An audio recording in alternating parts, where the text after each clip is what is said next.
sangat berarti. Janganlah kalian kotori dengan korupsi. Ini suara kami, suara anti korupsi.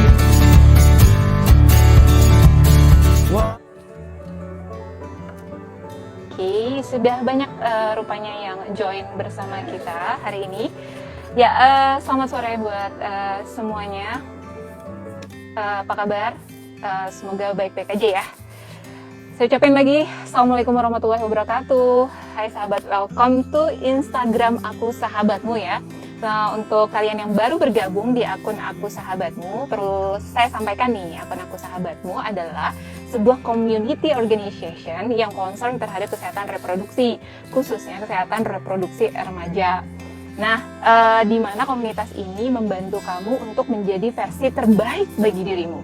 Ya, dengan cara apa? Dengan cara kita melayani konsultasi, edukasi kesehatan reproduksi remaja, dan menebar inspirasi terhadap kalian semua agar kalian menjadi generasi Indonesia yang berkualitas dan bisa mengisi bangsa dengan hal-hal yang sangat bermanfaat. Nah, perkenalkan, saya Astri, saya adalah penyuluh anti korupsi dan merupakan founder dari Aku Sahabatmu. Nah, pada hari ini Aku Sahabatmu ingin menebar inspirasi dengan diskusi yang responsif terhadap anti korupsi. Nah, sahabat semua, kita tahu ya bahwa masa pandemi ini adalah masa yang sangat sulit bagi kita. Masa pandemi ini membuat pemerintah seringkali kewalahan dalam menangani COVID-19. Hal ini bukan karena ketidaksiapan pemerintah aja, tapi pada faktanya fasilitas pelayanan kesehatan kita itu sangat-sangat buruk dan sangat-sangat terbatas gitu ya. Nah, dan tidak bisa kita elakkan ya, karena kenapa? Minimnya fasilitas itu salah satunya diakibatkan karena korupsi. Kita sering dengar di media sosial, media elektronik bahwa korupsi di bidang kesehatan itu menjadi momok bagi kita semua bagi meningkatkan pelayanan kesehatan. Nah, KPK sendiri itu concern ya terhadap pelaksanaan di sektor kesehatan ini karena apa? Karena sektor kesehatan ini merupakan hajat hidup orang banyak ya, sehingga juga mengeluarkan dana yang tidak sedikit. Nah, namun kita tahu bahwa dalam pemberantasan korupsi bukan cuma tugas dari KPK, tapi kita sebagai masyarakat bisa loh berperan aktif dalam memberantas korupsi. Salah satunya adalah hari ini kita coba untuk berpikir kritis, melihat sekeliling kita, melihat fakta-fakta yang ada, bagaimana kita tahu apa sih faktor-faktor penyebab korupsi dan dampaknya sendiri bagi kesehatan. Nah, hari ini saya nggak sendirian ya, saya ditemenin banyak bidan-bidan di sini yang hadir di sesi live Instagram Aku Sahabatmu hari ini. Oh ya, sebelum saya mulai, apakah suara saya terdengar jelas di sana? Bisa di komen? Saya pastikan suara saya bisa terdengar jelas di sana ya. Saya ingin hari ini saya nggak sendirian sama bidan-bidan yang secara teknis membantu pelayanan kesehatan khususnya dalam masa pandemi COVID. Dan kita tahu ya, kita diskusi ini tentang bagaimana sih respon kita terhadap korupsi itu. Ya, oke, terima kasih Bu Levi bahwa terdengar jelas suaranya. Oke, nah hari ini saya mau kita semua bisa share kegiatan pada sore hari ini dengan buat story kegiatan hari ini di akun Instagramnya masing-masing dan tag Aku Sahabatmu dan tag juga ACLC KPK ya, lembaga edukasi senternya KPK di ACLC_Indonesia, itu bisa di tag supaya kita bisa menebar inspirasi kepada semua. Oke. Yuk kita hari ini nggak penasaran ya, kita mau dengerin gimana, mau dengar para bidan tuh berperspektif tentang korupsi dari isu yang mereka anggap sebagai isu yang menarik nih di dunia kesehatan. Tentu saja bukan cuma membahas, kita akan pelajari apa faktor-faktor yang mempengaruhi dan dampaknya bagi kita semua, dan pelajaran apa yang bisa diambil. Nah, saya nggak sendirian, saya akan mengundang. Yang pertama saya akan mengundang. Oke. Oh ya, halo. Selamat sore. Terdengar jelas ya suara saya ya? Jelas kan? Jelas. Oke, ya kita bisa mulai ya. Kita hari ini sharing-sharing santai aja terkait dengan suara-suara kamu loh, suara-suara bidan lagi bicara korupsi. Kalau bidan bicara tentang kehamilan, persalinan, nifas tuh biasa ya. Tapi bidan bicara korupsi tuh luar biasa loh gitu. Nah hari ini boleh nggak perkenalkan diri sama teman-teman yang ada di sini semua? Dimulai dari Mbak Yola, mungkin habis itu Mbak Aristia. Oke, silakan. Oke, selamat siang menjelang sore untuk teman-teman IGers. Perkenalkan saya Yola Elvira. Saya kerja di salah satu rumah sakit di daerah Jakarta Selatan, merupakan rumah sakit rujukan COVID. Saya sebagai bidan. Kemudian saya saat ini sedang menempuh pendidikan di D4 Kebidanan Alih Jenjang, khususnya bidan profesi. Dan hari ini kita mau membahas apa ya Mbak Tia ya? Sesuatu hal yang lagi good news kayaknya dari Mbak Tia, silakan. Ya, pandemi gini ya. Ya sahabat-sahabat semua, perkenalkan nama saya Aristia Dian Fitrasari dari D4 Kebidanan Profesi Alih Jenjang. Saya bersama Mbak Yola mau diskusi nih tentang korupsi ya Mbak Yola. Ya, topiknya apa nih? Diskusinya banyak ya. Kalau kita bicara isu-isu korupsi tentang kesehatan banyak. Nah hari ini topik apa yang mau diangkat sama Mbak Yola dan Mbak Aristia? Oke. Untuk saat ini topiknya tentang insentif nakes ya. Insentif nakes itu yang merupakan suatu hak setiap nakes yang dia memang bekerja di bagian COVID gitu. Dan saat ini isunya baru dugaan ya, jadi masih dalam tahap penyelidikan itu dipotong sampai 50-70%. Oh my god. Itu nggak cukup, maksudnya dalam kategori presentasi itu nggak sedikit gitu, 70% itu banyak gitu. Jadi ini suatu hal yang sangat, kalau kita bilang pekerjaan yang tidak mudah tetapi dibayar yang cuma asal itu aja gitu, seperti itu. Betul. Karena taruhannya harus nyawa ya, terus kemudian dihargai dengan dipotong lagi gitu ya. Ya oke. Iya, bisa dilanjutkan. Ya, kecurigaan curigaannya banyak ya Mbak Tia ya. Coba Mbak Tia. Iya. Kalau menurut Mbak Tia gimana? Sampai rumor tentang kecurigaan pemotongan tenaga dalam penanganan COVID ini, itu pemotongannya sekitar 50-70%. Jadi menimbulkan kecurigaan dari beberapa macam pihak, khususnya KPK nih yang kita lihat di kompas.com atau yang lain-lainnya. Jadi akhirnya KPK itu tidak gitu mengenai ada apa sih tentang pemotongan ini gitu kan, dari berapa banyak pihak gitu. Bahkan Komisi 9 DPR pun menyetujui nih, ayo kita cari tentang permasalahan ada apa sih tentang pemotongan nakes kita ini gitu. Nah, banyak Mbak Aristia, sebenarnya apakah pemotongan ini dilakukan oleh oknum saja atau secara keseluruhan, secara nasional nih? Dari kasus yang Mbak Tia dan Mbak Yola angkat. Kalau pemotongan ini banyak proses ya Mbak Yola ya. Karena betul dari nah ini kan mulai muncul dari Kementerian Kesehatan khususnya ya, karena kita kan yang bekerja sama dengan Kementerian Keuangan, lalu didistribusikan oleh pemerintah daerah masing-masing. Jadi dari pemerintah daerah itu yang prosesnya yang sangat lama, betul itu Mbak Yola. Jika berjenjang itu yang membuat ya udah. Silakan Mbak Yola.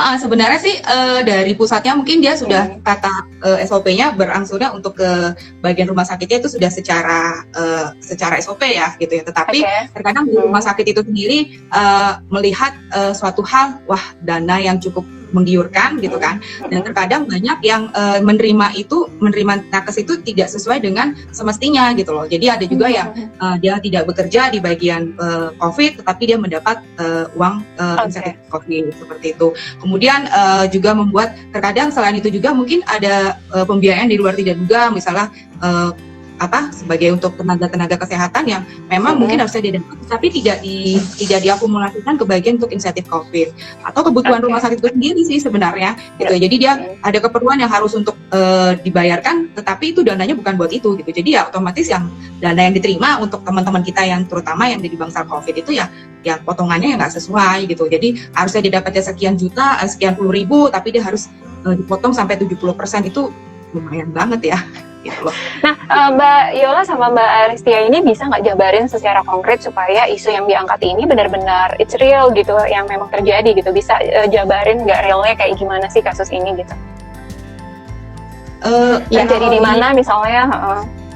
Kalau sejauh ini kan masih dalam tahap penyelidikan ya gitu ya. Dan realnya itu memang KPK belum mempublikasikan rumah sakit mana yang tertangkap basah melakukan pemotongan insentif COVID ini gitu kan. Dan kebetulan karena saya kerja di rumah sakit salah satu rujukan COVID gitu ya.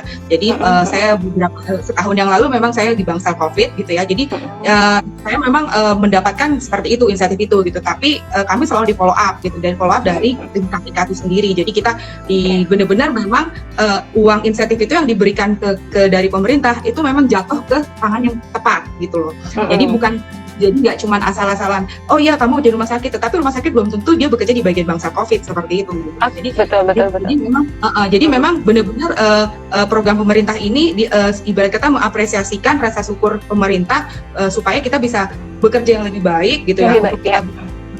Untuk kita bisa memberikan suatu sumbangsi yang bermanfaat buat negara gitu, apalagi di pandemi seperti ini gitu ya. Karena saya juga ngerasain gitu kerja meninggalkan keluarga gitu ya, terus kadang-kadang kita harus pakai baju hazmat yang harus berlapis-lapis ya, betul sekali gitu ya. Kemudian kita harus menjaga jarak, social distancing dengan keluarga gitu kan, ya seperti itu. Teman-teman saya juga ada yang nggak pulang sampai berbulan-bulan gitu kan. Jadi pengorbanannya itu yang bisa ibarat kata pengorbanan yang cukup bisa apresiasi lah dari pemerintah yang diberikan gitu sebagai ucapan terima kasih gitu buat tenaga kesehatan bahwa kita sudah bekerja keras untuk pandemi seperti ini. Tetapi ternyata ada juga beberapa rumah sakit yang melakukan hal seperti itu, rasanya aduh miris sekali gitu ya. Itu betul. Cukup menyedihkan hati lah ibaratnya seperti itu gitu loh. Jadi Mbak Yola keberadaannya di sini benar-benar ya salah satu contoh yang secara teknis langsung berhubungan dengan COVID ya, bidan yang langsung berhubungan dengan pelayanan COVID ya. Jadi benar-benar ya nyata gitu yang dilakukan. Dan waktu itu apakah terjadi pemotongan juga Mbak Yola? Kalau di rumah sakit saya bekerja, syukur alhamdulillah dan puji Tuhan ya terima kasih. Kami tidak, karena kebetulan rumah sakit saya adalah rumah sakit langsung dari Kementerian Kesehatan gitu ya. Karena saya rumah sakit Fatmawati, jadi itu bertolak langsung gitu. Tapi ada juga beberapa rumah sakit di daerah DKI gitu ya, yang sempat saya dengar waktu dulu gitu ya, dari teman-teman beberapa nakes gitu. Jadi dia ada kelebihan uang insentif itu gitu. Akhirnya karena kita collab sama ada kayak KPK gitu, jadi dia harus mengembalikan uang itu, uang itu dengan yang sudah diterima kelebihannya itu gitu. Karena kalau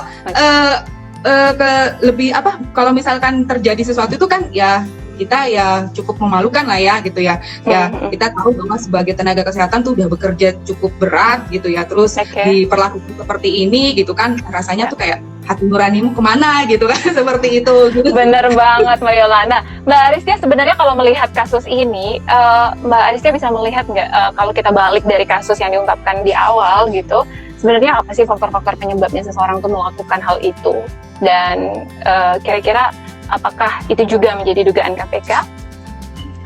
Ya, sebenarnya prinsip dari seorang itu sendiri ya Bu, atau orang yang dia berjabatan di mana dia bertempat gitu kan.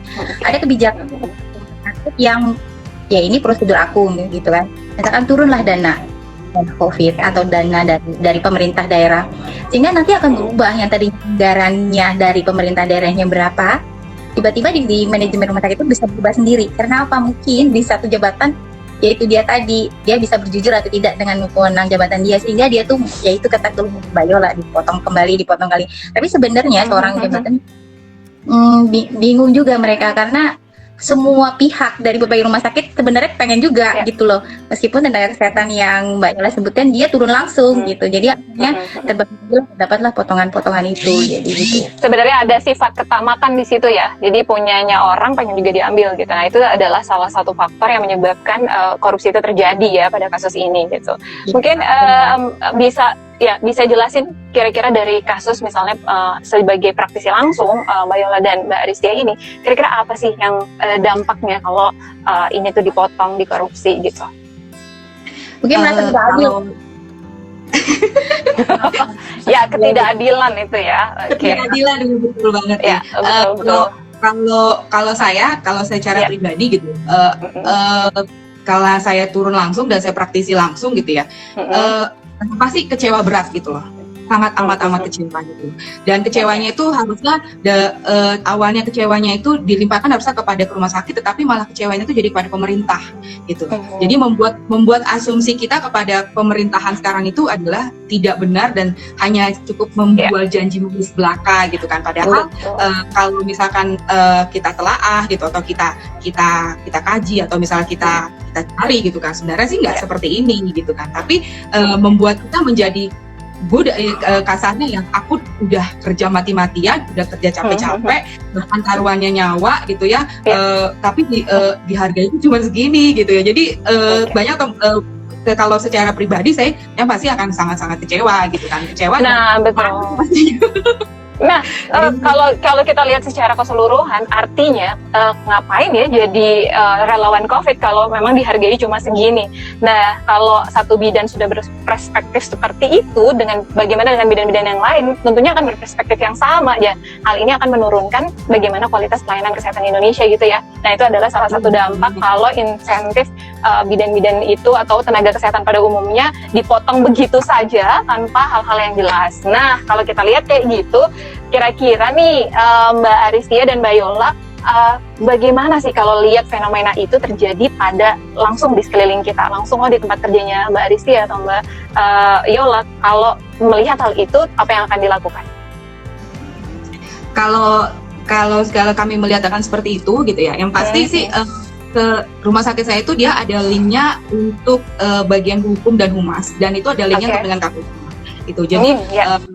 Jadi kami bisa yang pasti kita mengumpulkan data ya, bukti gitu kan. Jadi ibaratnya kan cuma asal komdo gitu ya, nggak asal tongkol dari bunyinya gitu kan, bahwa kita melihat real buktinya bahwa dengan ya bukti-bukti yang ada, dan mungkin dengan teman-teman yang mungkin merasa kecewa, merasa sakit hati diperlakukan seperti ini, yang pasti kita akan bisa melaporkan ke bagian humas atau bagian KPK, karena terus kami teman-teman yang di COVID ini biasanya kita dapat kepuasan insentif COVID itu dari Kementerian Keuangan gitu ya. Jadi kayak semacam dengan kita dikasih, terus kita ngisi, terus kita suruh berkata dengan jujur gitu kan, sesuai atau tidak dengan yang didapat. Kemudian nanti terakhir tuh ada kayak linknya gitu, koreksi question dari KPK. Jadi betul. Jadi intinya harus berani nih ya, nyatakan kalau memang tindak. Betul.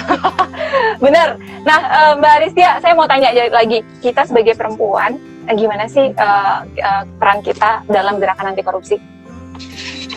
Sebagai perempuan itu di perempuan ini paling terdepan kalau aku bilang sih Bu. Karena apa? Korupsi itu berasal dari salah satunya adalah keluarga.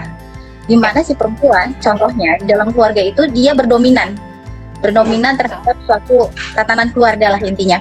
Jadi apabila misalkan si seorang suami datang memberikan uang kepada kita harus pertanyakan, dari mana kita keuangan ini jalan contohnya. Atau kita juga mendidik dalam anak-anak kita. Salah satunya yaitu mendidik adil, kejujuran gitu loh. Jadi seorang perempuan itu sebenarnya tombak dari yang seperti ini, gerakan pemberantasan korupsi ya. Iya, betul. Jadi pemberantasan korupsi itu dilakukan dari akar rumput ya, dari keluarga-keluarga dulu. Jangan heboh ngurusin kasus-kasus besar, tapi kalau keluarga kita sendiri nggak ada fondasi yang kuat untuk pemberantasan anti korupsi. Oke. Pertanyaan terakhir nih, dari kasus ini kira-kira apa sih yang bisa diambil hikmahnya untuk jadi pelajaran supaya tidak terjadi pada tempat kerja di mana Mbak Yola dan Mbak Aristia bekerja? Saya mulai dari Mbak Aristia. Oke. Kejujuran sih Bu, dan realnya, kenyataan yang ada. Ya udah, misalkan kalau turunnya COVID dengan kita tunjangan dapat segini, direalkan saja. Atau harus sesuai dengan adanya, apa adanya gitu kan. Misal pembagian sekarang segini-segini, kadang di rumah sakit itu kan tertata karena tidak adil. Kadang kita yang dapat, ternyata yang lain pengen dapat juga. Akhirnya dengan sukarela kita membagi, padahal sebenarnya itu bukan solusi sebenarnya Bu. Karena kan kita mengharuskan nyawa dalam kondisi wabah gini, khususnya kan keluarga kan. Dan kita apakah kita punya obat kesehatan, jadi tunjukinlah secara real berapa sebenarnya anggaran-anggaran yang ada gitu seperti itu. Gimana Mbak Yola? Jadi ya, Mbak Yola, Kalau silahkan. kalau buat saya sih pembelajaran buat kita ini adalah kita sebagai tenaga kesehatan dan sebagai buat itu bidan atau dokter atau perawat, kita pekerjaan ini bukan pekerjaan yang mudah gitu, pekerjaan yang merenggang nyawa. Jadi ketika ada sesuatu hal yang hak kita direnggut, ya kita harus berani berbicara, kita harus berani bertindak. Keren. Tapi bertindak dan berani berbicara itu kita bukan asal omdo aja, tetapi kita memang punya bukti real yang kuat. Ada evidence base-nya, ya. Nah, jadi ada sesuatu hal yang bisa kita pertahankan, ada alasan yang bisa kita kuat kita untuk bisa memberikan asumsi gitu ya. Jadi biar semua orang juga, masyarakat terutama masyarakat juga bisa menilai ternyata bahwa tenaga kesehatan itu bukan hanya sebagai semata-mata butuh uangnya saja, tetapi kita punya hak untuk bisa mendapatkan janji yang diberikan pemerintah, dan agar nama baik pemerintah itu juga bagus juga gitu di tengah-tengah masyarakat gitu. Jadi bukan cuma janji manis aja. Kalau menurut saya sih itu sih. Good banget, itu menumbuhkan kepercayaan kepada pemerintah ya. Nah, jadi itu juga membuat profesionalitas kita menjadi semakin semangat dan semakin tinggi. Oke Mbak Yola dan Mbak Aristia, terima kasih atas sharingnya, senang sekali. Semoga bisa menginspirasi teman-teman Mbak Yola dan Mbak Aristia di tempat kerjanya ya. Dan salam untuk timnya yang merumuskan ini, saya kira keren-keren habis. Makasih banyak, sampai ketemu lagi, bye. Bye. Ya, terima kasih. Untuk selanjutnya teman-teman, guys, saya bacain komen sedikit untuk abis itu kita ngobrol ya lagi dengan bidan-bidan yang lainnya. Di sini Ibu Angelina Sharon, semangat perempuan Indonesia, semangat bidan Indonesia. Ada juga yang bilang bahwa Bu Levi Wulandari, mungkin ada kebijakan masing-masing rumah sakit sesuai juknis yang telah disusun mengacu pada Permenkes tersebut. Dan ada Tin Gustina, dia bilang mengatakan bahwa harus transparan semuanya. Semangat untuk bidan Indonesia. Oke. Nah, kali ini kita akan bahas lagi yang menarik ya, tentu saja. Kalau tadi kita bicara insentif nakes COVID yang dipotong, nah kita mau dengar nih, ada isu apa lagi sih ya, atau fakta apa lagi yang akan diungkapkan oleh bidan-bidan yang menarik nih untuk kita kupas pada sore hari ini. Ya, saya akan mengundang Mbak Riris Rismawati dan Mbak Putri. Oke. Hari ini kita ada Mbak Putri Utami nih. Mbak Putri, kira-kira apa isu yang menarik diangkat terkait bidang kesehatan? Dan sebelumnya jangan lupa perkenalkan diri dan hari-harinya sibuk di mana sih gitu. Oke. Makasih Kak Heti kesempatannya. Halo, selamat sore buat teman-teman sahabat semuanya. Jadi di sini perkenalkan terlebih dahulu, saya Putri Utami Dewi. Saya bertugas di Puskesmas Jati. Kebetulan keseharian saya berkenaan dengan apa sih yang paling sering muncul di pemberitaan sampai hari ini dari setahun ke belakang, umurnya sudah setahun, yaitu di Satgas COVID-19. Saya juga dan kemudian saya di sini saat ini sedang menempuh pendidikan di mahasiswa di jenjang tahap sarjana terapan profesi bidan di Poltekkes Jakarta 3, salah satu politeknik negeri di Indonesia. Mengenai itu menjadi penanggung jawab dalam penentuan hasil pekerjaan, dan yang terakhir terutamanya ini mengenai direktur utama daripada CV atau pemenang dari tender tersebut sendiri. Jadi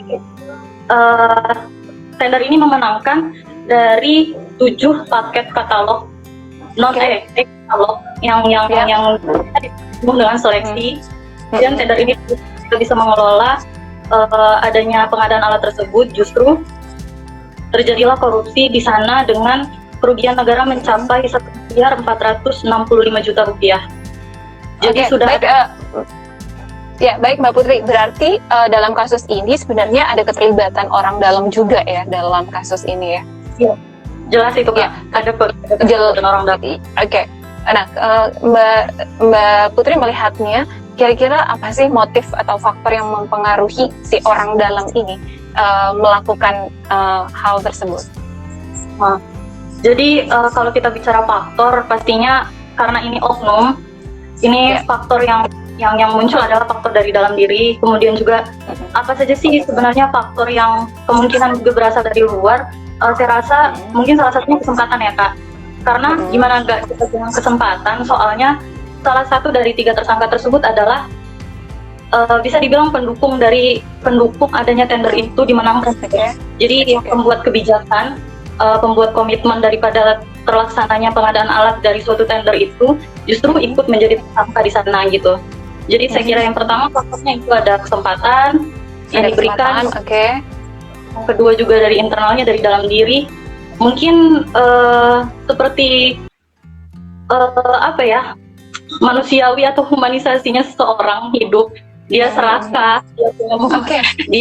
dia punya nilai moral yang kita memang tidak bisa judge, tapi ada fakta yang sudah terungkap dan ini jelas merugikan banyak orang. Jadi saya bisa bilang mungkin salah satunya adalah moral yang tidak kurang ya, moral yang kurang, tidak punya moral tapi mungkin moral yang kurang.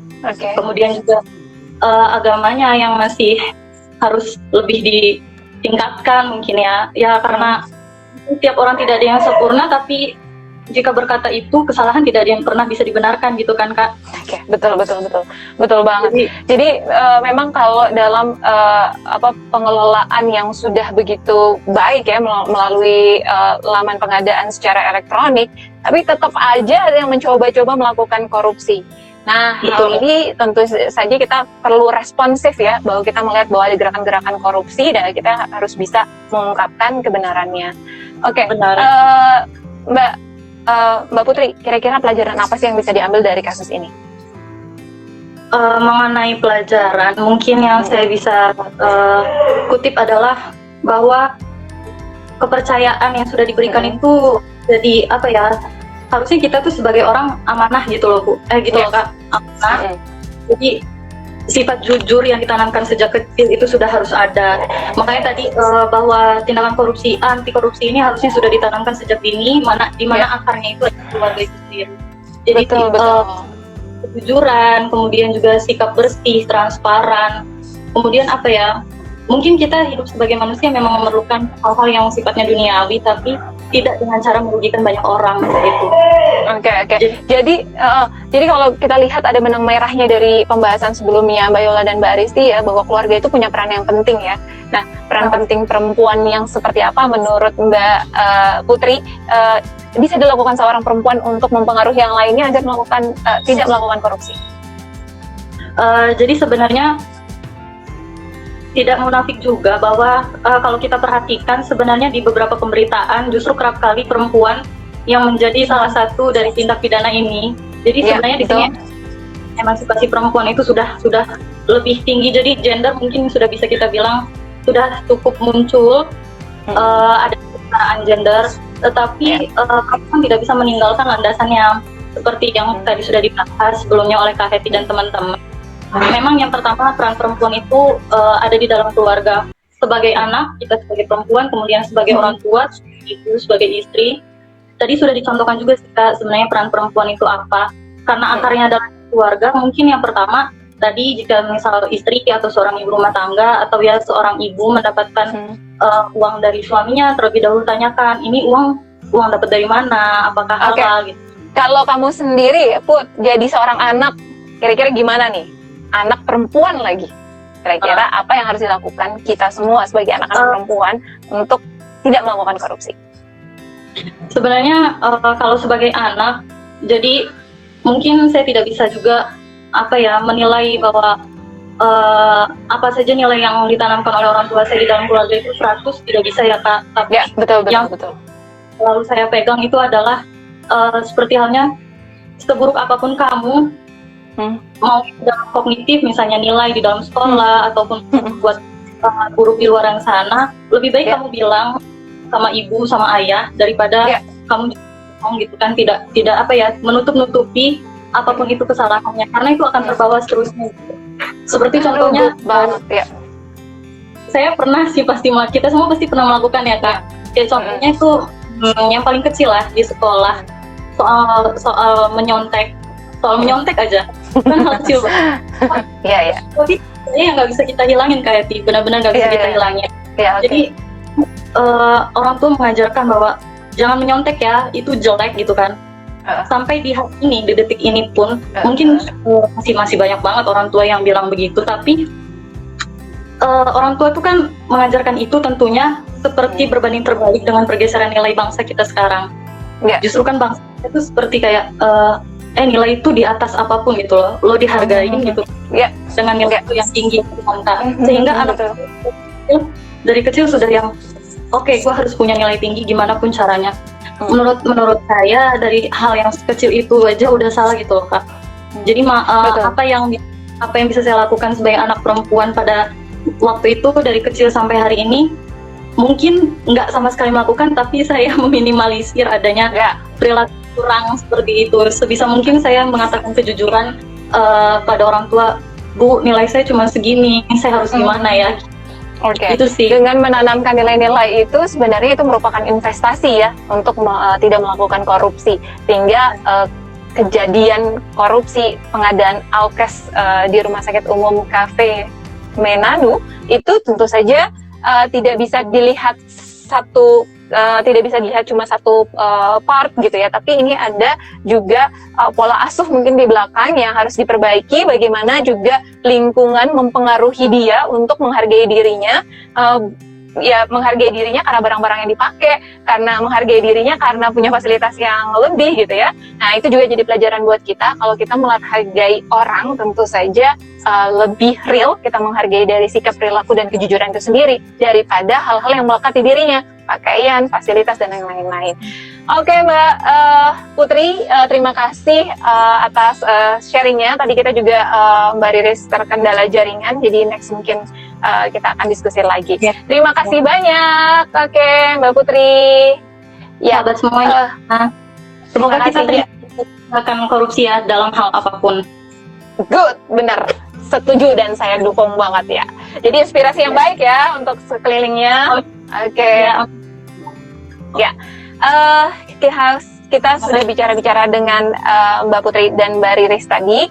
Nah, sekarang kita akan bicara lagi bagaimana Bidan bersuara tentang anti korupsi yang tentu saja hari ini masih hits, yaitu tentang bantuan sosial terkait dengan COVID-19 yang akan disampaikan oleh Ibu Bidan Amelia. Ya, kita masih tunggu Mbak Amelia untuk bisa bergabung bersama kita. Oke. Ya, kita tunggu Mbak Amelia. Sambil menunggu, saya bacain banyak komen ya ternyata yang disampaikan. Halo. Halo, apa kabar Mbak Amel? Satu lagi, saya mau baca sedikit dulu komen-komen yang sudah disampaikan. Ada Mbak Claudia Fembi, tanamkan sedari dini, harus jujur, amanah, dan transparan. Oke, korupsi dapat dicegah dimulai dari diri sendiri. Benar, faktanya ya harus dari diri sendiri, dan untuk menjadi itu kita harus berlatih ya, jadi nggak mungkin. Kali ini kita udah bersama dengan Mbak Amel ya. Mbak Amel mungkin bisa sharing ke kita apa sih topik yang menarik yang akan Mbak Amel sampaikan dan yang hari ini kita bisa pelajari untuk tidak melakukan korupsi. Silakan. Ya, Assalamualaikum warahmatullahi wabarakatuh. Waalaikumsalam. Nama saya Amelia Surena Putri. Saya adalah bidan di Rumah Sakit Cipto Mangunkusumo, dan kegiatan saya sehari-hari adalah sebagai mahasiswa di Poltekkes Kemenkes Jakarta 3, profesi kebidanan. Nah, pada kali ini saya akan mengambil kasus korupsi di bidang sosial, tapi juga menyangkut di bidang kesehatan juga, yaitu korupsi dana sosial atau kita biasanya menyebutnya bansos COVID-19. Nah, jadi menurut liputan6.com, kasus korupsi ini menjerat Menteri Sosialnya sendiri dan 4 tersangka lainnya, yaitu pejabat pembuat komitmen Bapak Mateus dan Bapak Adi, dan juga dari pihak swastanya, yaitu Bapak Hari dan Bapak Ardian. Nah, jadi proyek bansos ini sebenarnya proyek bansos ini adalah per paketnya itu 300.000 per paketnya, tapi dikorupsi 10.000 per paketnya. Mungkin memang kecil, tapi kan karena masyarakat kita ini banyak, jadi yang seharusnya bantuan sosialnya itu 2,8 triliun, yang dikorupsi adalah 20,2 miliar. Itu kan lumayan banget ya Kak, gitu. Banget. Seharusnya bisa untuk masyarakat yang membutuhkan. Jadi dana itu tahap pertama itu kan bantuan dana COVID itu bulan Mei sampai bulan November. Nah itu dananya itu diberikan cash kepada Bapak Juliari atau Bapak Mensos oleh oleh Bapak Mateus melalui Bapak Awe atau Adi. Nah, itu dana pertama yang dikorupsi adalah 12 miliar. Lalu ada tahap keduanya, dana bansos periode Oktober sampai Desember. Nah, itu dana yang Jadi kalau kita lihat udah berapa kali dia tahapan-tahapan itu dikorupsi terus, sebenarnya apa sih dari bansos-bansos ini dampaknya, kalau Mbak Amel lihat dampaknya bagi kesehatan sendiri apa sih itu dari bantuan-bantuan sosial? Ya, ini kalau misalnya korupsi terlalu masif ya Bu, terlalu sering di Indonesia ini. Pertama, apalagi di zaman pandemi ini kan kita benar-benar survive banget ya, yang yang tadinya jualan tiba-tiba karena kita nggak boleh keluar rumah, penjualnya drop, terus juga dia nggak ada pemasukan gitu. Nah terus jadi angka kriminalitas itu bisa meningkat gitu kan, jadi penodongan di mana-mana atau mungkin pembunuhan gitu kan bisa efeknya ya ibaratnya pasien kita makin banyak, terus dana yang dikeluarkan rumah sakit juga banyak, anggaran juga banyak, jadi sebenarnya kayak muter-muter di situ aja sih Bu gitu. Betul. Nah terus juga kalau misalnya terlalu sering pemerintah korupsi itu jadinya masyarakat itu kayak lama-lama nggak percaya gitu sama pemerintah, sama ASN itu gitu. Jadi ada penurunan moral bangsa tuh, jadinya yang tadinya Indonesia itu kan lekat dengan gotong royong, kerjasama. Tapi kalau misalnya masyarakat melihat wah pemerintahnya aja korupsi ya gitu, yaudah deh gue mentingin keluarga gue aja, yang penting keluarga gue sehat nih, yang penting keluarga gue bisa makan. Jadi itu kayak demoralisasi atau penurunan moral bangsa, dan bisa membuat kita jadi egois gitu, jadi tidak peduli dan saling acuh antara masyarakat satu dan masyarakat lain. Iya, kayak gitu kan. Dan terus dampaknya juga kalau misalnya semua dana dikorupsi yang seharusnya dana itu buat orang miskin, terus jadinya anggaran itu nggak tepat sasaran dong, jadinya orang miskin yang tadinya buat perbaikan gizi, yang tadinya buat akses buat kesehatan, buat pendidikan, nah itu nggak merata sampai ke bawah-bawahnya gitu. Jadi ya tetap aja orang, maksudnya kemiskinan itu lekat dengan penyakit, orang-orang yang tidak dengan pola hidup sehat gitu kan. Iya, benar banget. Jadinya yang tadinya dari bantuan sosial itu bisa bermanfaat untuk peningkatan gizi dan peningkatan daya imun tubuh masyarakat, terus harus dikorupsi gitu ya. Nah, belum lagi keterlambatan dalam pendistribusian bansos ini juga menjadi kendala. Nah, akhirnya banyak sekali masyarakat kita yang tidak peduli lagi pada kesehatan karena harus survive hidup bagaimana caranya, ya menghalalkan segala cara.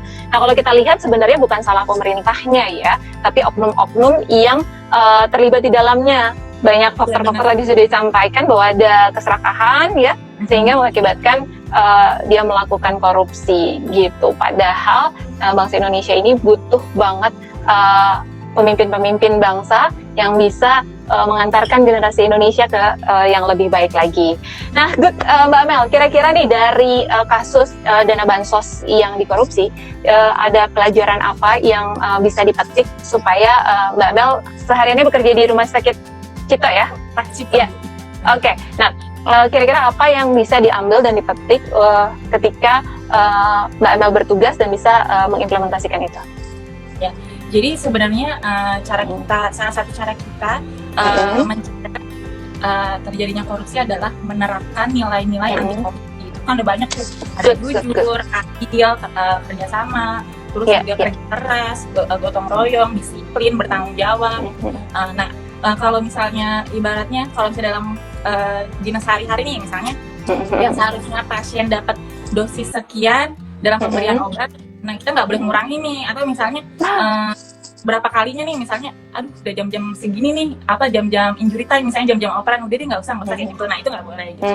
Nah terus misalnya pemberian, misalnya petugas rumah sakit yang misalnya seharusnya pasien itu diberikan sekian kalori nih buat makan siangnya gitu, tapi dikasihnya kurang gitu kan kalorinya, itu juga nggak boleh sehari-hari.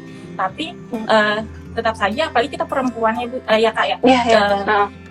Nah, perempuan itu adalah madrasah pertama bagi anak-anaknya kan, dan jadi nilai anti korupsi itu adalah kita yang mengajarkan kepada anak-anak kita. Mulai dari hal kecil aja, misalnya dari diri kita sendiri, mendidik anak kita sendiri gitu kan. Misalnya adil itu kan adil itu bukan sama rata ya Bu, yang penting tidak memihak, tidak Iya. tidak cenderung sebelah gitu kan. Misalnya kita udah punya anak 2 nih, terus yang pertama anaknya masih kecil, yang kedua misalnya udah umur 5 tahun, tapi karena kita punya anak yang kecil, jadi kita lebih condongnya tuh sama si kecil mulu nih gitu kan. Nah, itu kan, seharusnya kita bisa berbagi, bukan berarti dibelikan mainan yang sama, tapi kita mengajak 2 anak kita bermain bersama gitu. Yang satu misalnya si kakak main apa nih, melukis, yang si Dede misalnya mainin gitar-gitar gitu sambil merangkak-merangkak. Yang penting gak harus sama, yang penting kita itu tidak sayang sama anak sepihak gitu ya Kak ya. Oke. Nah terus masih banyak lagi sih Kak, kalau misalnya anak mengakui kesalahan, misalnya dia habis menghilangkan penghapus orang misalnya, menghapus temennya gitu, tapi kita tidak ngomel, tapi kita yang kayak Berusaha untuk mengapresiasi kejujurannya gitu ya, dan bertanggung jawab. Iya bener Kak, dan iya benar, apresiasi atas kejujurannya, dan baru nanti kita ajarin maksudnya lain kali nggak boleh begitu kayak gitu Kak. Oke, baik. Bagus banget, dan ini ada masukan dari Mbak SD Vita 97 bahwa dana bansos banyak juga diandalkan oleh ibu hamil untuk pemeriksaan kehamilannya dan dana tabungan untuk persalinan. Oke, saya kira good banget ya, topik yang sangat menarik yang kita bahas. Kalau bicara korupsi nggak jauh-jauh dari peran perempuan di rumah gitu ya. Saya kira terima kasih banyak Mbak Amel atas sharing-sharingnya. Semoga bisa menebar inspirasi yang baik bagi lingkungannya untuk mengatakan tidak pada korupsi dengan profesional melakukan pekerjaannya di tempat bertugas. Sehat selalu Mbak Amel. Salam untuk teman-teman di sana. Terima kasih. Ya, oke. Baik, saya mau menyampaikan beberapa hal yang penting ya. Bahwa dalam ilmu kebidanan ada elemen yang penting, yaitu etika profesi bidan ya, di mana kalau kita bicara korupsi, kita tahu bahwa etika profesi bidan itu sangat urgent sekarang ini, ya, karena etika profesi itu mempunyai peran yang penting dalam kehidupan masyarakat. Ada harapan yang terselubung di balik etika profesi itu dengan menemukan landasan-landasan normatif yang mengikat para profesional ketika melakukan tindakan-tindakan profesional. Jadi dengan etika profesi kita lebih profesional menjalankan tugas, dan hal ini bisa membangun moralitas diri sendiri. Oke, selanjutnya saya akan ketemu sama Mbak Gian dan Mbak Vivi Anissa. Ada 2 topik yang beda akan dibahas oleh Mbak Gian dan Mbak Vivi. Saya akan undang. Selamat sore, Kak Eti. Iya, apa kabar? Gimana nih? Baik. Iya. Lagi bertugas. Mbak Gian boleh kenalin diri ya, Mbak Gian sama Mbak Vivi Anissa. Boleh kenalin diri, dimulai dari Mbak Gian. Keseharian lagi sibuk gimana nih? Silakan. Baik, Kak Eti, terima kasih. Assalamualaikum warahmatullahi wabarakatuh. Selamat sore sahabat-sahabat semua, apa kabarnya semuanya? Sore ini saya bersama Kak Astri dan Kak Putri akan berbincang tentang kasus yang akhir-akhir ini mungkin sedang diperbincangkan ya. Saya, salam kenal, saya Bidan Gian. Saya sehari-hari bertugas di Puskesmas Kecamatan Palmerah dan sekarang sedang sebagai mahasiswi di D4 di Poltekkes Kemenkes Jakarta 3. Oke. Mungkin Mbak Vivi sebelum mulai boleh diperkenalkan diri, silakan. Pak Astri. Iya, halo. Halo sahabat-sahabat semua, Assalamualaikum warahmatullahi wabarakatuh. Waalaikumsalam warahmatullahi wabarakatuh. Oke, sebelumnya perkenalkan ya, nama saya Vivi Anissa, background saya seorang bidan. Saat ini kesibukan saya bekerja di sebuah klinik holistic healthcare, tepatnya di Profi Klinik Holistic Healthcare. Nah, sedang menjalani perkuliahan di D4 Kebidanan Poltekkes Kemenkes Jakarta 3. Nah, itu perkenalan dari Mbak Heti. Oke, terima kasih. Nah, sekarang kita bahas satu-satu nih. Ada topik yang menarik akan dibahas sama Mbak Gian. Mbak Gian, ayo kita sama-sama diskusi. Kira-kira apa sih yang fenomena apa yang kira-kira harus diberantas nih tentang korupsi? Jadi sahabat-sahabat ya, sebagai penegakan hukum ini terhadap tindak pidana korupsi itu bukan hanya oleh beliau pihak kepolisian saja atau penegak hukum saja atau kejaksaan saja, tapi kita sebagai perempuan juga bisa mengambil suara tentang korupsi tersebut. Seperti salah satunya kasus di BPJS Ketenagakerjaan. Ini ada dugaan korupsi nih Bu, Kak Heti ya. Kak Heti, kalau ada dugaan korupsi di BPJS Ketenagakerjaan. Walaupun disebutnya BPJS Ketenagakerjaan ini apa sih pengaruhnya ke kesehatan? Bukan hanya mempengaruhi ke pegawai kesehatan saja, tapi ini banyak banget ke seluruh sektor, bisa menjadi efek domino dan jangka panjang. Jadi BPJS Ketenagakerjaan ini bisa berpengaruh terhadap pegawai kita sebagai pegawai kesehatan, kemudian kepada buru-buru juga, dan bagaimana masa depan pegawai di Indonesia tentang dana yang sudah disisihkannya untuk pensiun ini malah dikorupsi. Ini kan bagaimana ya Bu? Pasti ada rasa kecewa di dalam seseorang yang sudah mempercayai kepada BPJS Ketenagakerjaan untuk menyimpan dana pensiunnya seperti itu. Betul. Nah, kira-kira apa yang menyebabkan itu, Mbak Gian?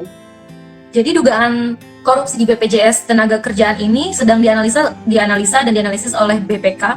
Ini terjadi karena dana tersebut karena sebagai investasi jangka panjang, BPJS ini melakukan investasi ke saham dan ke reksadana yang kita tidak tahu resikonya, mungkin resiko bisnisnya itu sangat besar.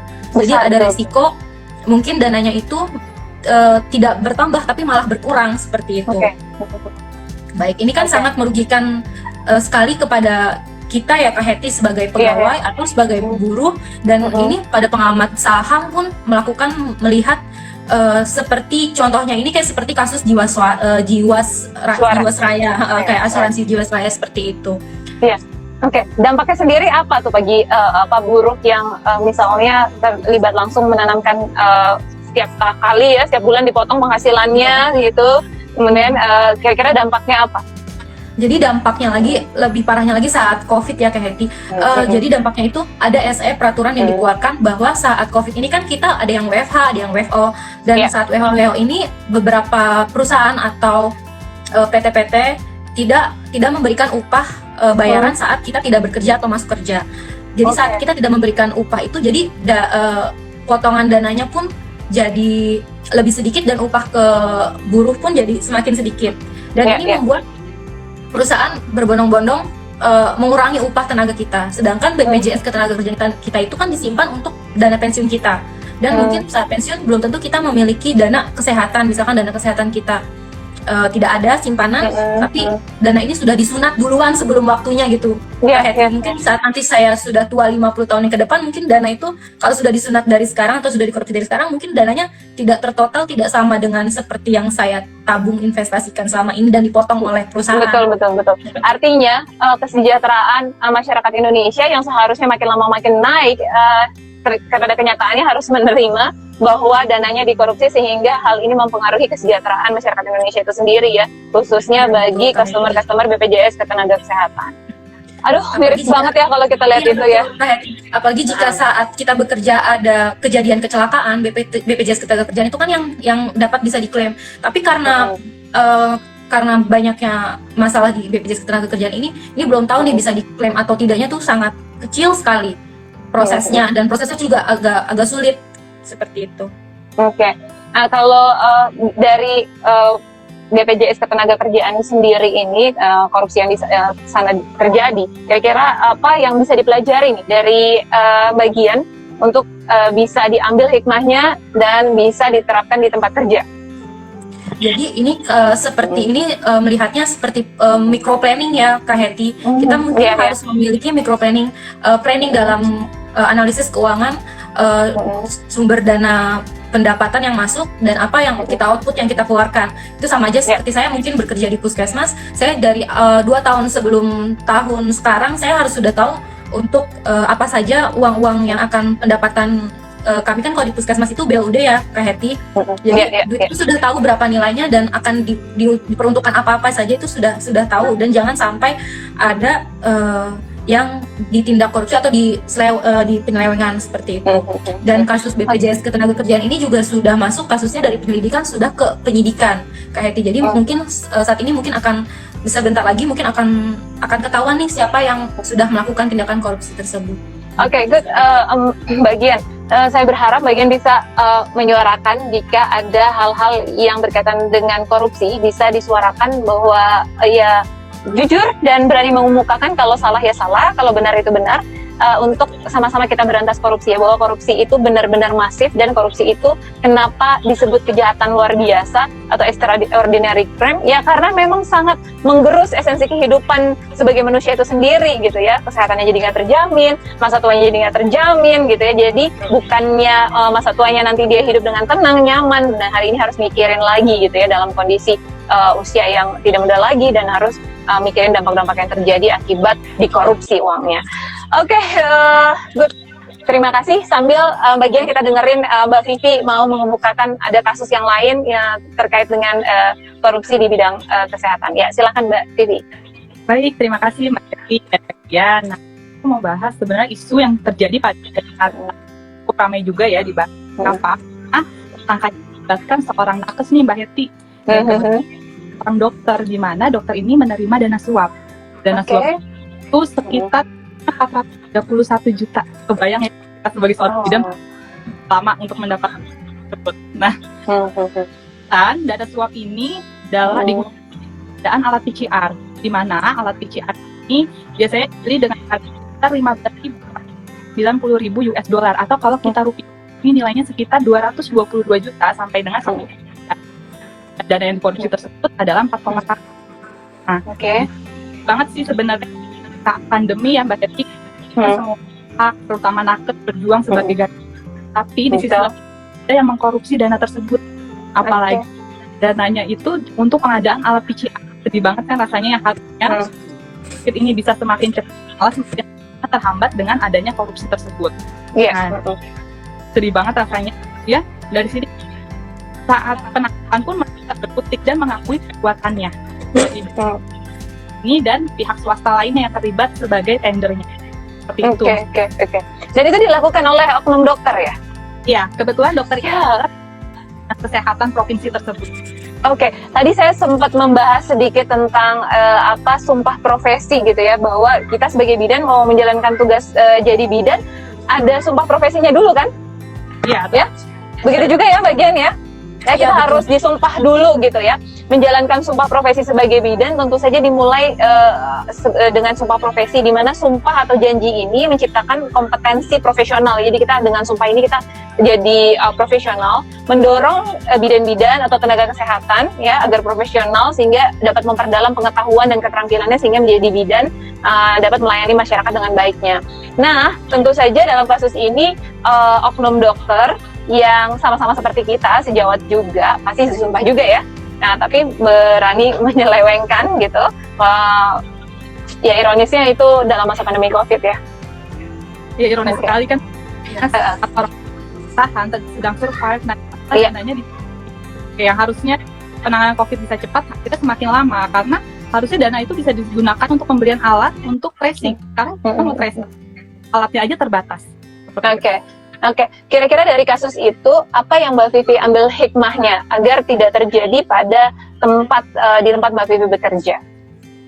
Oke, kalau dari kasus ini yang saya bilang adalah karena kebetulan saya bekerja di sebuah klinik, di mana di klinik mengajarkan childbirth education. Nah, jadi ketika kita mengedukasi seorang ibu, didiklah menjadi ibu yang baik, tentunya ibu yang kepada anaknya. Sebagai contoh, ketika anak kita menyuruh anaknya maaf, tapi ketika ibu yang salah, jarang sekali ibu yang maaf. Iya, betul. Terhadap anak. Atau ikuti kemauan kita, ketika anaknya lagi GTM nih, ibunya malah marah-marah, bukan responding ke anaknya, akhirnya kan anak menjadi trauma. Itu salah satu contoh kecilnya. Sebagai ibu banyak kita yang tidak mau salah hati, justru menganggap anak harus nurut sama kita. Nah, itu salah satu kita tanamkan sejak awal, karena balik lagi ibu adalah madrasah untuk anak-anaknya. Jadi ditanamkan. Iya. Betul, dan kita juga harus sadar bahwa anak itu bukan miniatur dari kita yang bisa kita intervensi begitu ya. Oke. Good. Mbak bagian ada pendapat tentang kasus ini? Pendapat lain sih bagaimana sih peran perempuan terhadap kasus ini? Jadi perempuan juga harus melek pada hukum dan apalagi kita sebagai yang perempuan-perempuan yang bekerja maupun tidak bekerja, kita harus tahu apa aja potongan-potongan yang memang kok tiba-tiba hilang, atau kok tiba-tiba kok harusnya gaji saya sekian tapi kok sekian. Kita harus tahu itu kenapa pemotongan itu ada seperti itu. Ya, Jadi oke. skill BPJS Ketenagakerjaan ini mesti diperhatikan juga sih, Kak Heti. Iya. Lebih aware ya terhadap Lebih aware. lingkungan dan terhadap apa yang kita dapatin. Nah, kalau kita lihat lagi nih, Mbak Vivi ya, ada namanya integritas, nilai-nilai integritas yang perlu kita tanamkan gitu ya. Nah, dalam hal ini profesi sebagai dokter, bidan, perawat, dan sejawat lainnya, nilai-nilai integritas itu memang harus ada di dalam diri kita. Ya, integritas itu bagian dari sebuah nilai moral, artinya antara perkataan dan perbuatan itu sama gitu ya. Nah, dalam hal ini tidak melanggar sumpah ya profesi sebagai dokter ya, oknum dokter ini ya. Dan ada 6 pilar membangun integritas, salah satunya adalah partisipasi publik. Nah, kalau kita lihat kasus ini di sekeliling kita, kira-kira berani nggak sih kita, Mbak Vivi, untuk melaporkan atau bilang bahwa ya it's wrong, itu salah gitu? Jadi kita sebagai perempuan tuh harus berani, seperti kata Kartini dalam istilah aku bisa. Ketika kita bilang aku nggak bisa, gimana kita mau memulainya? Kalau dari awal aja kita nggak bisa, terlalu banyak alasan. Mulai sekarang dan seterusnya, no excuse dalam bertindak, dalam bermelakukan. Harus dimulai dari diri kita sendiri, nggak usah menuntut ini harus gimana sih? Mulai aja dari diri itu, mulai dari keluarga sendiri dulu, ringkat, baru dari situ kita bisa menemukan benih-benih yang lebih bermoral dan kita lebih baik. Oke, good. Jadi kita sebagai perempuan juga harus open minded ya, gitu, terbuka terhadap ilmu pengetahuan dan tentunya harus pintar. Tidak harus mau sekolah di pendidikan formal, kita harus rajin membaca, terbuka terhadap informasi yang luar sehingga berpengaruh terhadap keluarga kita. Oke, makasih banyak bagian dan Mbak Vivi Anissa, senang sekali bisa berbagi pada sore hari ini. Semoga bisa jadi agent of change di tempat kerjanya masing-masing ya. Kalau ada korupsi, say no to korupsi gitu ya. Oke. Boleh nyampein satu lagi Kak? Oke, boleh.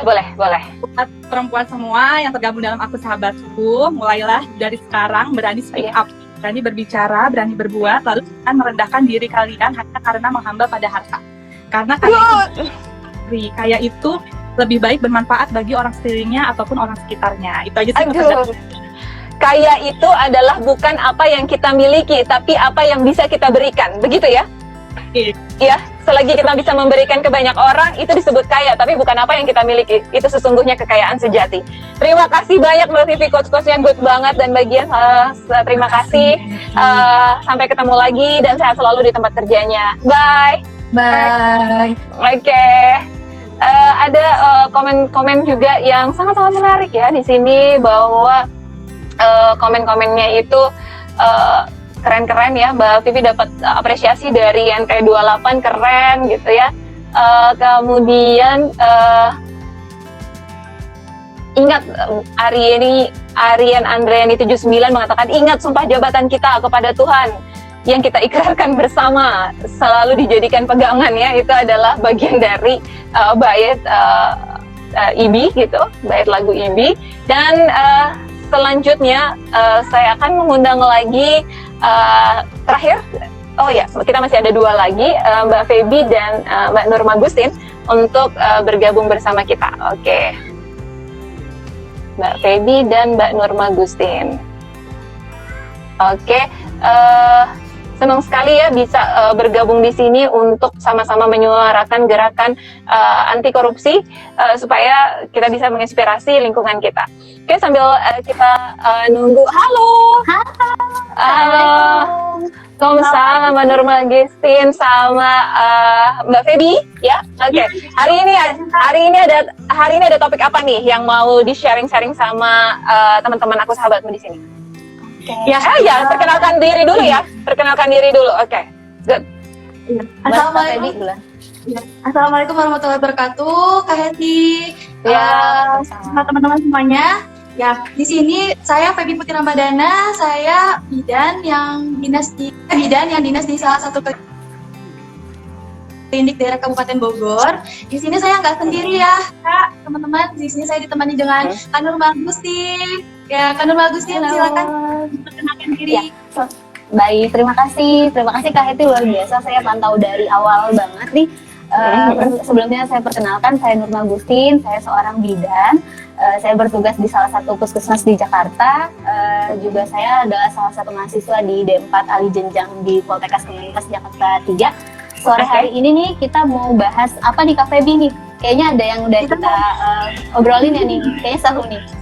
Ya, kita mau bahas kasus ya Kak. Kita mau bahas kasus pada tahun 2017 yang dimana kasus ini diangkat judulnya yaitu divonisnya Gubernur Banten pada tahun 2017 itu bernama Ibu Ratu Atut Khosyah. Nah, beliau ini melakukan tindakan korupsi yang dimana merugikan negara sebanyak 79 miliar.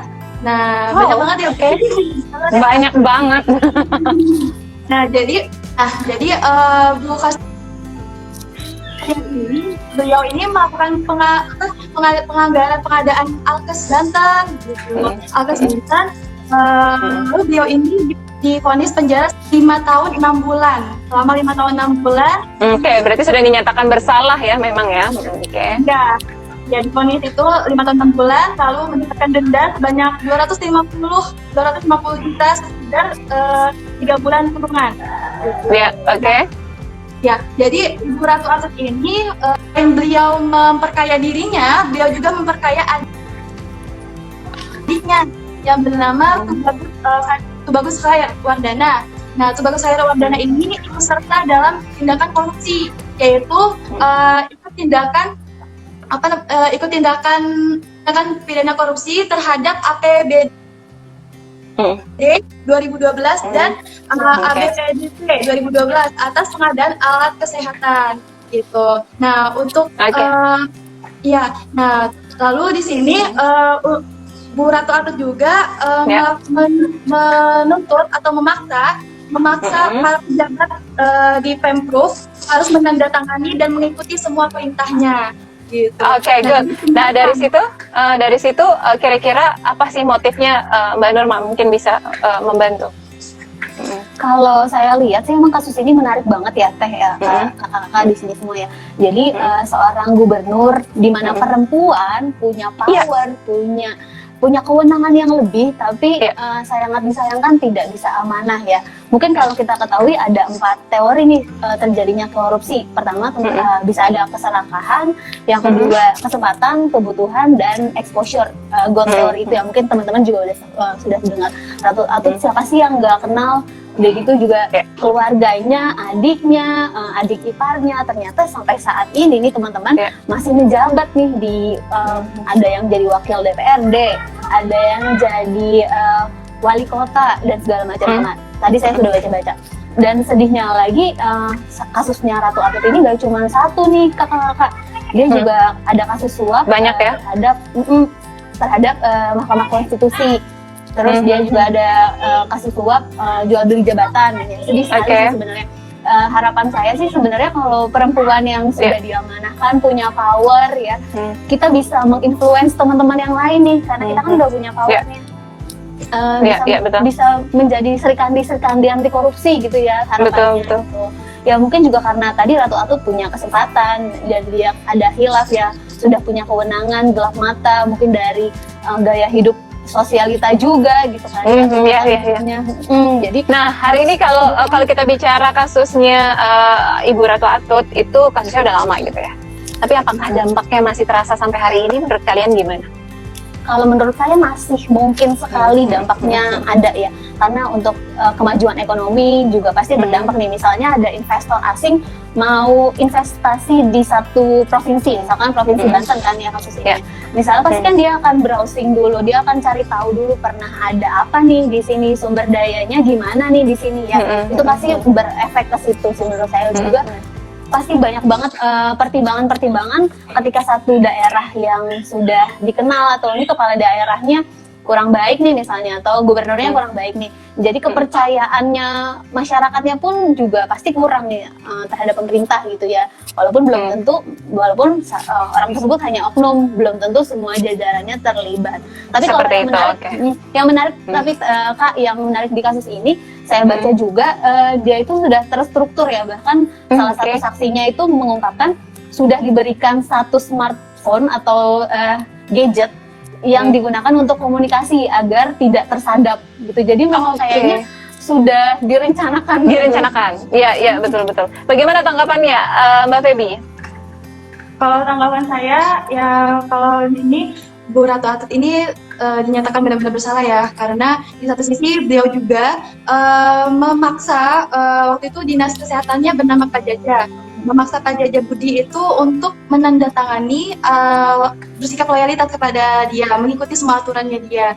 Nah, dengan ini katanya Pak Jaja itu akan dijadikan sebagai kepala dinas di saat itu. Nah, pada saat tanggal 14 Februari 2001, Pak Jaja ini menandatangani permintaannya Bu Ratu Atut. Nah, pada tanggal 17 Februari 2001, pada tanggal 17 Februari 2017 itu, nah itu si Ratu Atutnya mengangkat Pak Jaja Budi untuk sebagai kepala dinas, dan Pak Jaja Budi ini diminta Ratu Atut untuk melakukan tindakan apapun, tapi sebagai alat ya. Dikoordinir dengan Pak Wawan. Jadi Pak Wawan itu bawahnya Ratu Atut, ibarat tangan kanannya Ratu Atut gitu. Oke, baik. Ini ada komentar yang keren juga nih, Mbak Feby sama Mbak Nurma Gustin. Ada komentar yang bagus nih, saya bacakan ya dari Mbak Suci Melia. Gara-gara kasus ini, nakes di mata masyarakat jadi jelek katanya. Disangkain nakesnya yang nggak mau benerin infrastruktur kesehatan, padahal kan karena dikorupsi. Nah ya betul, ini terjadi ya, ini dampaknya juga yang kita rasain. Dan kasusnya memang ya tahun 2017, tapi dampaknya masih ada hari ini.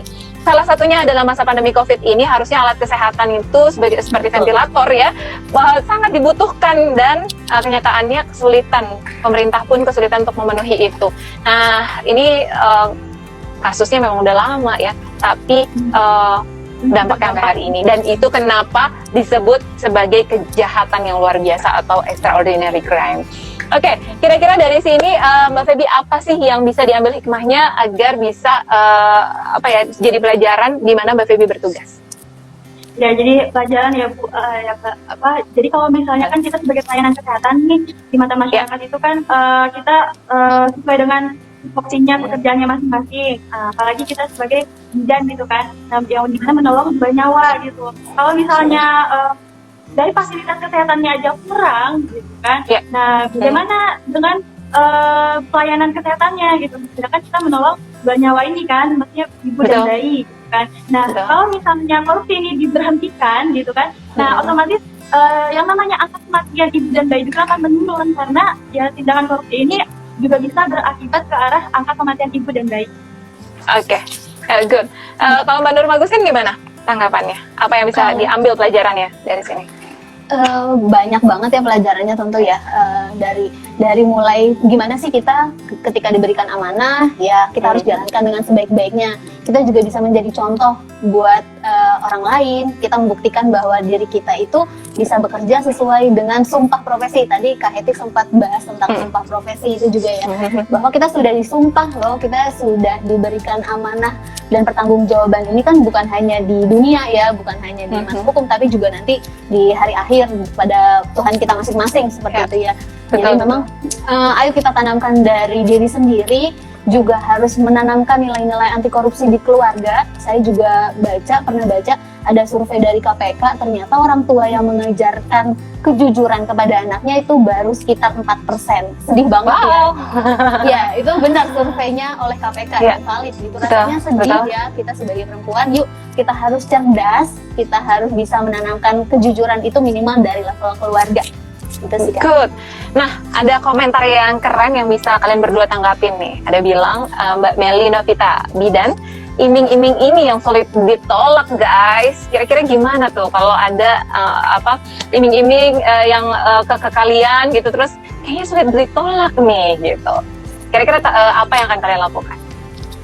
Kebahagiaan atau iming-iming itu hanya sementara, tapi nanti pertanggungjawaban kita kepada Tuhan kita itu yang akan membawa kita pada keselamatan gitu. Jadi mendingan iming-iming itu ya kita bayangin aja bahwa iming-iming itu juga cuma sebentar atau cuma sedikit kebahagiaannya cuma kita rasakan di dunia aja. Tapi pertanggungjawabannya nanti yang itu yang luar biasa gitu. Oke, betul. Gimana Mbak Feby? Dan khawatirnya juga kalau misalnya adanya iming-iming ini kita ambil, nanti bisa berdampak buruk ke yang lain juga gitu. Jadi bisa beruntut gitu ke yang lain gitu. Jadi nanti yang ada ujungnya ya semua yang namanya ibarat bangkai ya, ditutup-tutupi akan tercium juga baunya. Betul. Jadi kalau kita bilang kalau habis dapat sebuah hasil dari korupsi gitu ya, senangnya sebentar tapi deg-degannya setiap seumur hidup gitu ya. Nah, sepanjang hidup. Nah, sementara belum tentu hidup panjang. Ya, tiba-tiba kita harus dipanggil dan harus mempertanggungjawabkan semuanya apa yang kita lakukan, itu tentu saja ada hal yang sulit gitu ya. Nah, jadi berlakulah kita sebagai tenaga kesehatan yang profesional, kita berlaku dan bertindaklah seolah-olah Tuhan mengawasi kita di mana saja kita berada. Semoga itu bisa menjadi komitmen kita dalam menjalankan tugas. Terima kasih banyak Mbak Nurma Gustin dan Mbak Feby. Terima kasih, senang banget berbagi. Mudah-mudahan kita berbagi lagi ya di lain kesempatan. Sehat selalu dan sampaikan salam untuk teman-teman di sana. Terima kasih. Iya, terima kasih. Bye. Dan teman-teman di sini banyak banget lah yang komentar bahwa ya katanya di sana satu Bu Justina Variati, 1 tahun yang lalu ada keluarga saya tidak tertolong karena perdarahan postpartum karena minimnya sarana dan prasarana di rumah sakit tersebut. Wah, itu merupakan bagian yang korupsinya udah lalu, tapi ini adalah dampak yang hari ini terjadi. Oke, Mbak Nurma Gustin sama Mbak Feby bisa live. Untuk selanjutnya kita akan beralih ke Mbak Intan dan Mbak Juliana Elfrida yang akan bergabung. Oke, sambil kita nungguin, ada banyak sekali yang harus kita sampaikan. Contoh satunya adalah pesan-pesan dari Mbak Nov Vita Kurniasih bahwa Bismillah, semoga selalu bisa menanamkan kejujuran pada diri sendiri dan keluarga kita. Amin ya. Keren. Yes, Tuhan kita di mana-mana, Mbak Meli. Oke, saya undang, kita dengerin nih ya perspektif mereka terkait dengan kasus-kasus korupsi. Kita mau dengar sih apa yang isu-isu menarik, dan ini merupakan sesi terakhir kita. Kita dengerin dari Mbak Intan dan Mbak Juliana. Halo, Mbak Intan. Saya Indah, Kak Heti. Oh, Mbak Indah. Oke. Mbak Indah, oke. Pakai akunnya Kak Juli, Kak. Ya? Dengan pakai akunnya Kak Juli. Oh, pakai akunnya Kak Juli. Ramai supporternya banyak ya. Aduh, senang banget. Oke. Aduh, good. Aduh, pasti lagi ngobrolin korupsi nih ya. Iya banget. Kak Heti, sorry yang Kak Intan katanya belum bisa gabung nih. Join. Yang Kak Intan. Oke, it's okay. Kita ngobrol aja sama Mbak Indah. Dan geng-gengnya yang merumuskan kasus-kasus anti korupsi yang terjadi di bidang kesehatan. Oke, boleh sharing sekarang. Oke. Jadi aku udah ngobrol sama teman-teman sih. Sebenarnya kasus yang mau kita angkat tuh yang udah agak lampau sih Kak Heti ya. Cuman masih sering marak terjadi juga sekarang. Ya. Oh ya udah. Oke. Ini tentang korupsi Algas sama mantan Menkes dulu waktu zamannya Presiden SBY, yaitu Ibu Siti Fadila Supari. Ya. Nah, waktu itu di tahun 2005 sempat hampir ada KLB juga seperti sekarang COVID ya. Dulu tuh masalahnya flu burung. Ya.